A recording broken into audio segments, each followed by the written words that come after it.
wish I could change this, but I can't.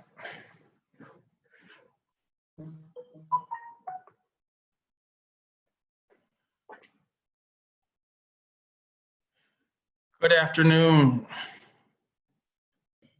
You couldn't have possibly been waiting on me because I've been on here since 5 minutes till, okay? And I called your phone too. I know. My apologies. I was going to tell my people to reschedule this because if you don't have time. Don't even do it to me. Hold on. 1 second. Okay, get my timer. Hold on, because I got to put my phone on airplane mode. These people don't know how to stop calling my phone. Okay.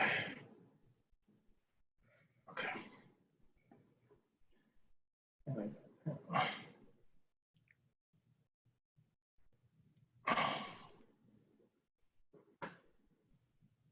Did you ask me how I was doing or anything? You don't even know how I'm doing and stuff. How are you? I heard you were out at the polls. Every day. Okay. The live yesterday was quite the live. It was a heavy hitter. Mm-hmm. Yeah, look like that's what we down to. Yes, well, that's good. That's good. That's what the people want to see. Little fight, little fight. Let me see how I'm looking. Okay. What is that afro wig you got on? Well, I was trying to do a little, it's gonna be faded with a little twisties at the top, like Kevin Hart and Deion Cole, but it's growing into itself. Okay. Whatever. Thank you. Okay, let me. Dun, dun, dun, dun, dun. Okay. 1, 2, 3. Good afternoon and welcome to Palm Trees and Politics. We thank you all for watching today. And today we'd like to invite our very special guest, Miss Sybrina Fulton, candidate for Miami-Dade County Commission District 1. Good afternoon, Ms. Fulton. Good afternoon. Thank you for inviting me. You're welcome. You're welcome. Let's get started. First of all, tell the people who is Sybrina Fulton. Give us a little bit about your bio and who you are. I'm Sybrina Fulton. I'm the mother of not only Javaris Fulton, but Trayvon Martin as well. So I have one son in heaven and one son here on earth. I was I am a 20-year employee of Miami-Dade County. I've worked at 5 different departments. I started off in GSA. I moved on to solid waste, transit, the airport, and the housing agency. And I also was a participant in the management intern program. Okay. I have a bachelor's degree in English with a minor in communication from Florida Memorial. My great-grandmother resided in Opelika/Bunch Park. My great-grandmother lived there, my grandmother lived there, my mother lived there. And so I came from a long line of residents of Miami-Dade County. Well, tell us about like some of the capacity of the jobs that you had at the county. Was anything administrative, managerial? Yes, I'm glad you asked that. Of course, when I first got in the county with GSA, that is an internal department with Miami-Dade County. But I'm very familiar with budgeting, customer service, personnel, and those things by participating in the management intern program. That gave me a lot of insight. It gave me a lot of training, certificates as well. I didn't really start mid-level management until I was at the housing agency. And that's when I had employees working for me. So that was management was probably my last, I want to say maybe last 10 years with Miami-Dade County was a manager. And that was with the housing agency. I started off working in with writing policies and procedures. Then I moved on. I did hearings for public housing in Section 8. And then I moved on again to the Family Self-Sufficiency Program. That Family Self-Sufficiency Program is to assist residents that live in public housing in Section 8 so that they can come off public assistance. Mhm. And then I also worked with Scott Carver residents. There was some mismanagement with the Mhm. money. Uh-huh. It's in the House of Lies. And so US HUD came down from Washington, D.C. They took over the housing agency and they brought me in to try to help clean things up. And so I reorganized the Scott Carver residents so that they can move back in. They were already moved out when I got there. And Mhm. it was just a matter of me managing the list and locating where the residents were, educating the residents so that they can come back. So that was the last thing that I did before I retired from Miami-Dade County. Oh, okay. Now, during that time and since that time, what deficiencies have you personally seen or just kind of been paying attention to within the district number one? I know that there is crime everywhere, Mhm. but it seems like it's hitting District 1 Mhm. in an unusual manner. I'm going to say unusual. And the reason why I say that is because it happens often. Mhm. Thank God for the COVID virus because it kind of slowed down with losing lives because of gun violence. So that was something that, people kind of noticed. But prior to that, we were seeing people get killed and shot on a daily basis. And it was really crazy because they even coined the phrase murder gardens. And as I traveled, Mhm. people would say murder gardens. And it got to a point where I was like, well, there's crime everywhere. But Right. hear about Miami Gardens so much, and that's where that name came from. And I was like, no, it really isn't that bad, but it is, and we're Mhm. still having murders now. And that's one of the problems that I see is the crime in the area, and residents want to feel safe. We want to know that just like anybody else, I can go a mile away from Mhm. where I am now Yeah. in District 1, and I could feel safe. Why can't I feel safe in my own community? And so that's an issue.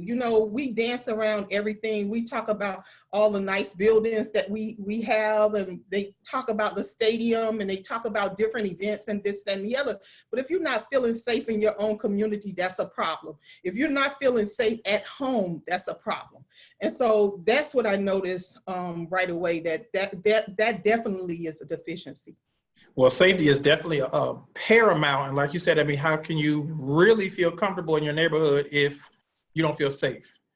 So that's like paramount. Now, let me ask you in terms of like infrastructure, what do you see maybe some things in District 1 that maybe some, decrepit buildings or just kind of some unused space? What things do you see there that maybe can have some improvement? Well, one of the things that I have said before is if we're going to have this big, wonderful stadium here, the Hard Rock Stadium, and I think we just have to have a hotel, because right now what people do is they come to town, just like with the Super Bowl, and they stay in other places. At least Broward County built 3 hotels when they found out that we were going to have the Super Bowl. They built 3 hotels. We didn't build anything right here in Miami Gardens. There's no hotel in Miami Gardens that's new that you would actually invite family to come and stay at. And that's Mhm. an issue. I know that they're building up apartments, they're building the clinics, they're building different things, but you got to center you got to center things around entertainment, because that's what people are coming here for. They're coming here for football games. They're coming here for concerts and things like that. And we don't want the Formula One racing. let me be on the record saying that. Mhm. But I just think they need to have more places to eat around the Mhm. stadium. They need to have more hotels, just more entertainment around the stadium, and not Mhm. just an apartment building or not just a clinic and things like that. We got to really, We got to make sure that we're paying attention to where the dollars are going. And the dollars right now are going to Broward County. The dollars are going to Miami Beach. The dollars are going to Wynwood. Why? Because we don't have a hotel right here. If we had a hotel right here, people would stay here. They would go to the concerts. They would go to the games right here in Miami Gardens, and they would spend their money here on Starbucks, on Dunkin' Donuts, on Lorna's, on what's the world famous, the egg roll place. They would spend their money there. We know that we have Walmart right across the street from the stadium, but there are other things that they can build up. The casino is right there by the stadium. Maybe the casino could build a hotel, but I wouldn't tell my family to stay at that hotel on County Line at 27th because it's really not up to par. And I don't know why, like one of the big corporations didn't come in, or somebody just come in with money and fix it up and renovate it and make it nice. Do you think anyone was invited to come and do that, or you think maybe they were afraid of the area, or the invitation just wasn't extended?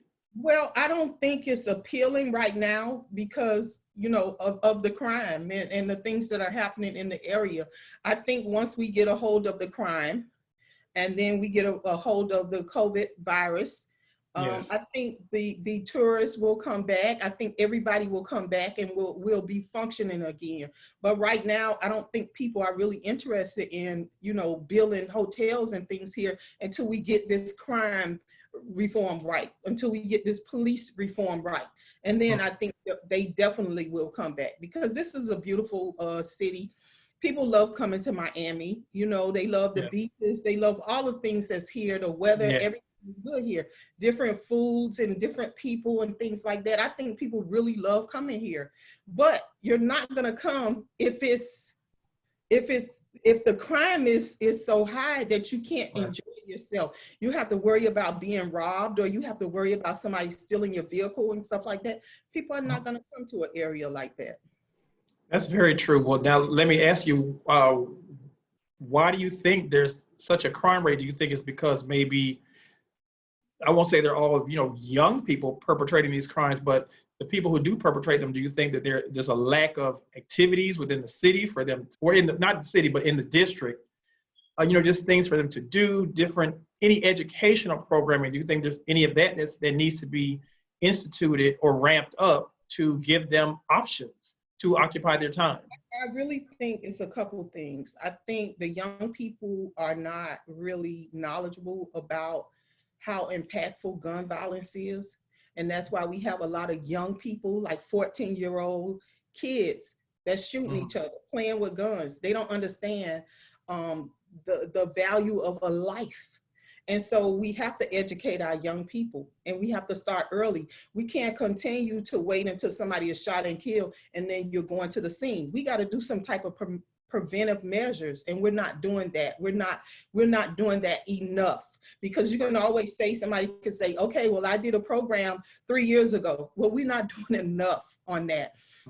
As far as the kids, the teenagers, and they used to have swimming. They used to have parks open so that the kids can go to the park, the kids can swim. It was things that the kids were able to do. They're not able to do that. Prior to COVID, the parks were not open.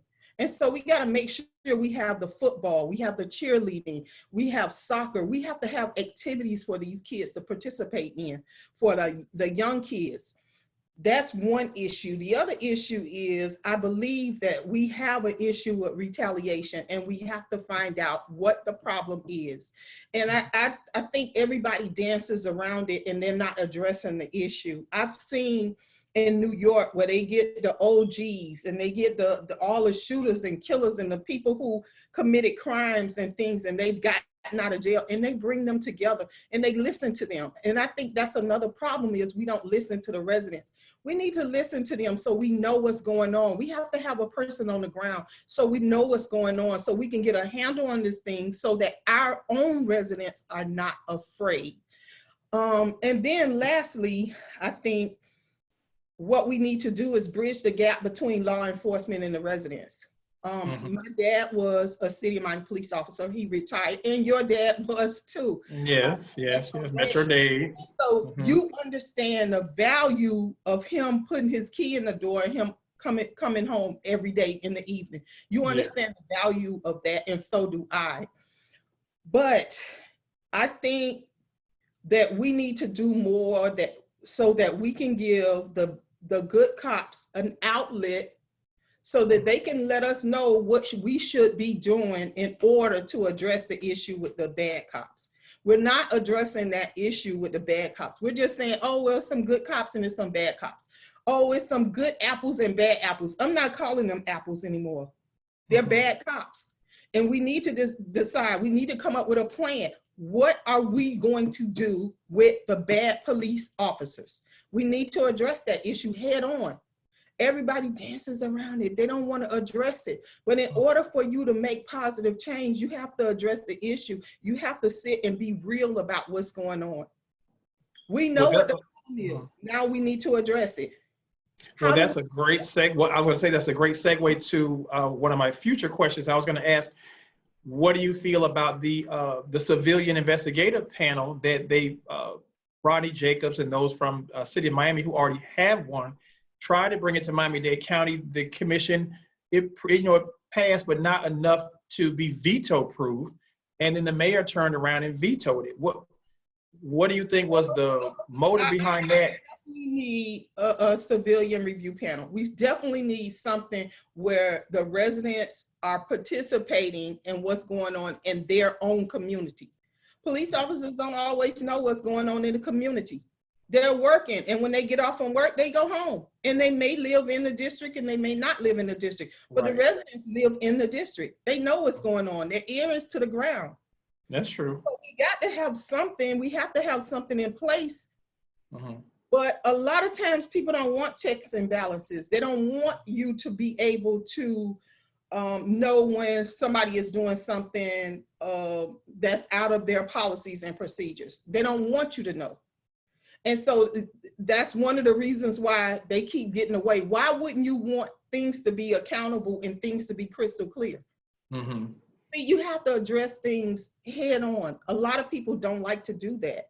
And I believe that they definitely need an independent civilian citizens review panel, definitely, wholeheartedly.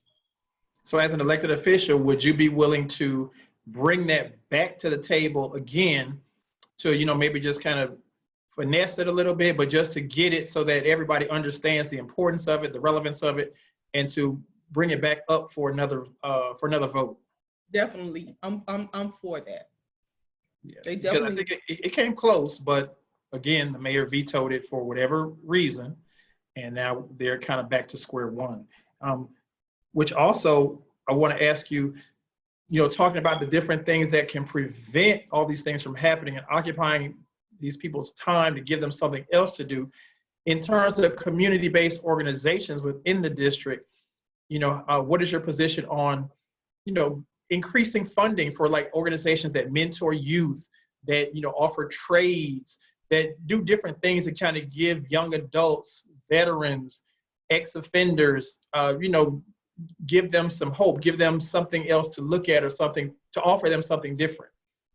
Well, I definitely think there needs to be more funding. And one of the things that needs to happen, because, I operate a nonprofit organization myself, and I know how difficult it is to just run just with donations. You do have to have grant money. You do have to be able to apply for different grants. But not only do what I suggest additional grants on the local level, but also on the state level as well. And so, and also federal grants. They need to, small businesses and organization needs to take a look at those as well.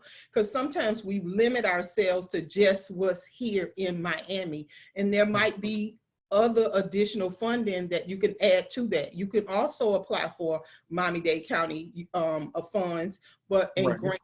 But also they need to look outside of the box.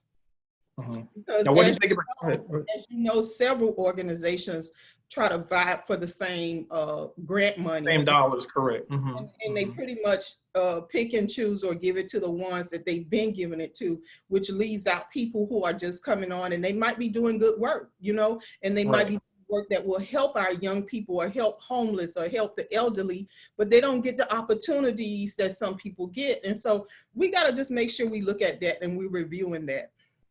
And now what about small business? How, as an elected official, how would you help to enhance, just to kind of give them a boost and help them enrich themselves, small businesses in the community, the mom and pops?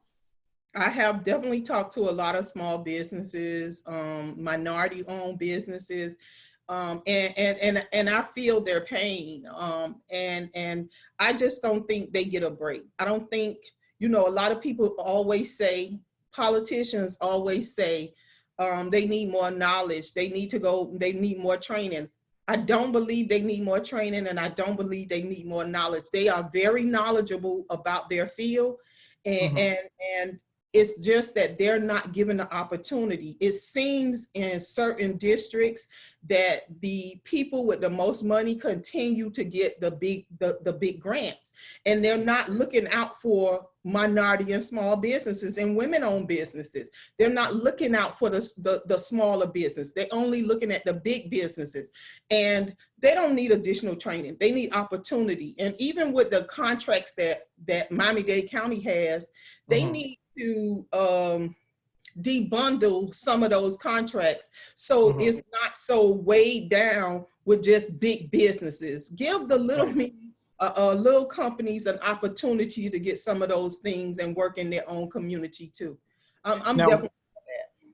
Now I know that some, like with some of those contracts, especially construction, there's a lot of, you know, requirements that I just feel maybe a small minority business just can't attain, like $1 million surety bond, things of that nature. I've heard that it's about insurance. I've heard that it's about, like I said, knowledge, about them being knowledge and training and this, that, and the other. But if you make it accessible to the small businesses, if you take just a piece out of there for small businesses, we can share that. You know, it shouldn't be the big businesses get everything and then the smaller businesses get nothing year in and year out. I hear those complaints. I hear those complaints from those small contractors and small businesses that they don't even get the opportunity. It's like the people with the money, they get more money. And the small businesses, they're struggling to try to just get a piece of the pie. That's true. That's true. Even like the company that had built the FIU bridge, which collapsed, you know, they filed their little bankruptcy, changed the name or whatever they do. And again, I think that same company now has a contract with Miami-Dade to build a new parking garage, the same company. And people still kind of reeling from that last catastrophe. And you got small, you know, A and B construction that still can't get any piece of the pie of any sort at all. I just wanted, you know, as an elected official, how do you feel you can change that? You have to understand the dynamics of all of that. A lot of back deals are being done in back rooms, and a lot of favors and a lot of promises made. A lot of money is being shuffled around, and it's not even on the surface. So you have to understand that as well. And so that's why it's so important that we get fresh new eyes in there with fresh new ideas. I'm not connected to any big organization. I'm not connected to any lobbyist group. I am just a resident from Miami-Dade County that wants to help other residents. That's my goal. My goal is to help other residents, to make Miami-Dade County District 1 better than what it was when I got in that seat. Very good. Now let me ask you some other topics where you maybe there could be some enhancement. I wanted you to speak on them.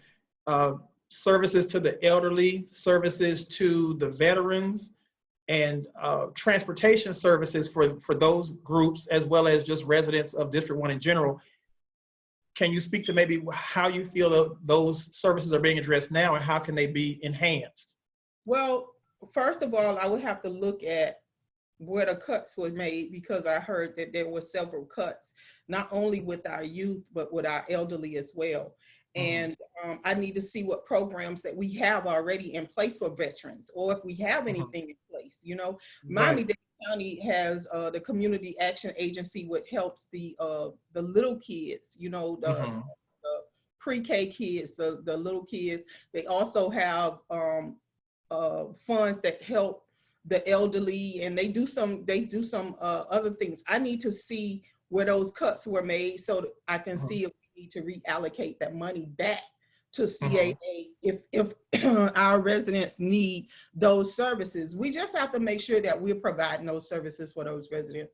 I know they have something at the Betty Ferguson Center on 199th Street. You know, I just Mhm. need to see once I get there what's needed, what we have in place, so that I can see where we can cut funds in another area in order to put it there. Because I just believe they have the budget for it. Yeah, So they probably do. have to decide, instead of all of this money going in one location, where should it be going? I know we need more help with and improved services for mental illnesses as well. And Yes. the women of domestic violence is another thing that kind of gets it's shied away from. People don't want to deal with mental illness. They don't want to deal with domestic violence, but we got to deal with those things, because if our residents are experiencing those things, then that means they need Mhm. Now, let me ask you, just to go back for a minute to infrastructure. Now, you tell me this may be a city issue, but I know there's some serious flooding in certain areas of Opelika and Miami Gardens. Do you think that there needs to be funding thrown at that, or there needs to be some new capital projects adopted?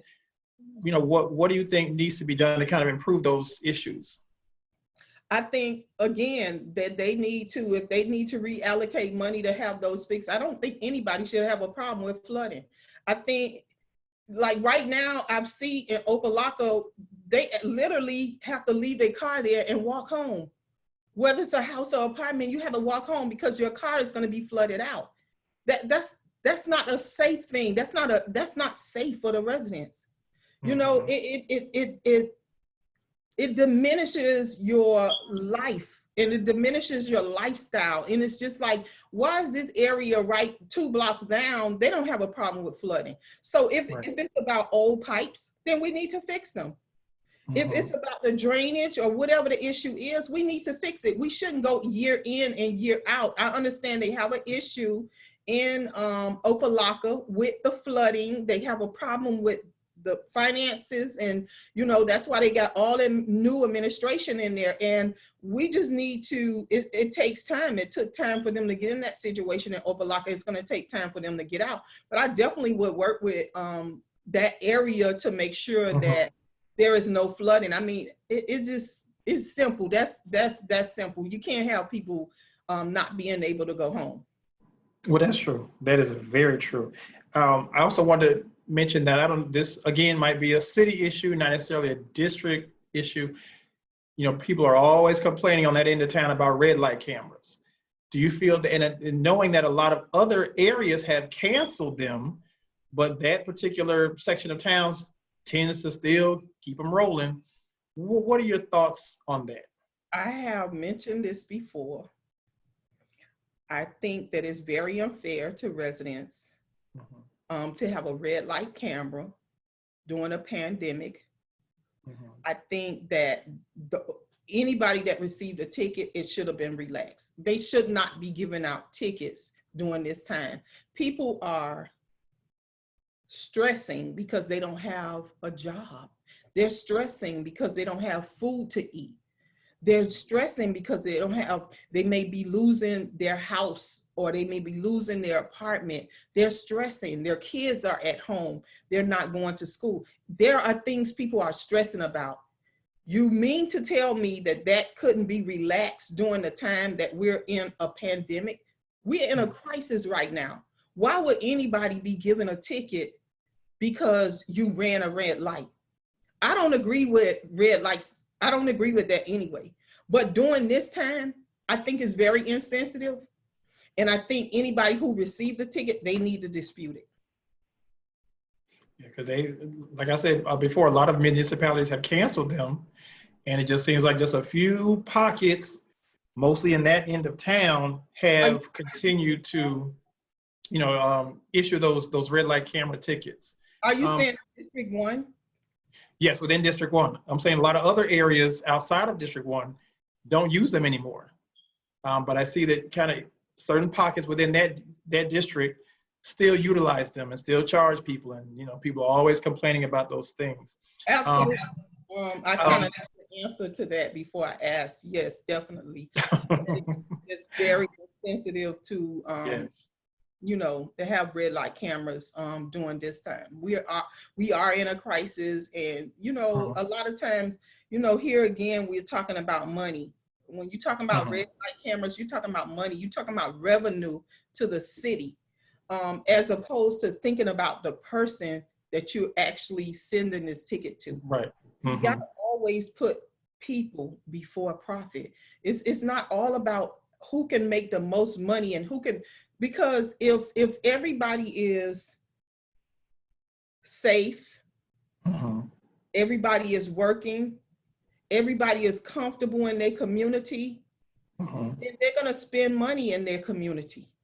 So the economy is gonna come back, but we gotta make them feel safe. We can't make them feel, a certain way because of a red light camera. People, we're in a crisis, that's all. Yes. Well, as we begin to bring the interview to a close, I want you to speak to, I've heard all these different things about, experience, and people are always saying, oh, this person doesn't have experience, that person doesn't have experience. Speak to how you feel about when people say you don't have experience to do the job. What is your response to that? My response is, I don't really give them a response, but I can certainly tell you that I'm qualified. I can certainly tell you that I have leadership qualities. I can certainly tell you that I'm trustworthy and that they can depend on me to do a good job, to represent the residents. No, I won't represent big businesses. No, I won't do backroom deals. No, I won't pay for endorsements, and I'm not going to pay for votes. No, I haven't been investigated. No, I'm not a part of corruption. I am not. I cannot be bought. So my heart is clear. My mind is clear about what needs to happen. We need to get someone there in that seat who will put the residents first. And that's me, Sybrina Fulton, Miami-Dade County Commissioner, District 1.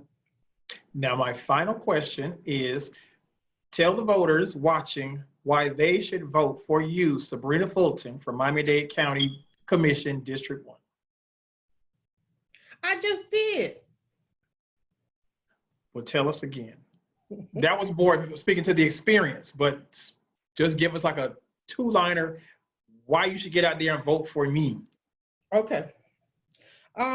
The reason why people should vote for me is because I have experience in Miami-Dade County, over 20 years experience in Miami-Dade County. I've worked in 5 different departments. I'm very compassionate, I'm very committed, I'm very dedicated, reliable, trustworthy. I'm a great leader, I'm a great listener. You can communicate with me. I just want to make sure that I'm doing a great job for the residents. I want to be the voice for the residents. Up until this time, I have been the voice for my son, Trayvon Martin, and other young men and women who have lost their lives through senseless gun violence. But now this is a different level for me. And I just believe, even though I have a national platform, my passion is local. I came from Miami-Dade County, and I'm going to go back to Miami-Dade County. And I just feel like they can trust me to do what's right. And they deserve somebody, to help them, guide them through that process and move in the right direction with a positive mind. Like I said, I'm not connected to any big businesses. I don't owe anybody anything. I'm not making any promises to anyone. I'm just simply telling you about what I can do and what I know that needs to happen in District 1. And so I just want to move forward. I want the county to move forward. I want the residents to be knowledgeable about what's going on. And it's about results. It's not about me saying, oh, I can do this, I can do this. Oh, I can do. I'm not saying those things. What I'm definitely saying is we can make improvements together. Now, if someone wants to find out more information about your campaign, where can they go? Is there a website? Do you have social media? Where can they get some information, or if they want to make a donation to the campaign in these final days? I'm on all the social media platforms under my own name, Sybrina Fulton. You can go to Facebook, Twitter, Instagram. I also have a website. It's SybrinaFulton.com. That's SYBRINAFULTON.com. Great, great, great, great. Well, I thank you for coming on today. Palm Trees and Politics viewers, this was a special treat to hear from Ms. Fulton. We wish you the best of luck in your campaign. And what is your punch number? Let the people know your punch number. My punch number is 330. District 1 votes for Sybrina Fulton. Wonderful. Thank you for coming on. Viewers, thank you for watching. And we'll see you again on Palm Trees and Politics. Thank you and have a great night, Ms. Fulton, and a great night to the viewers. Thank you. And thank you for inviting me. You're welcome.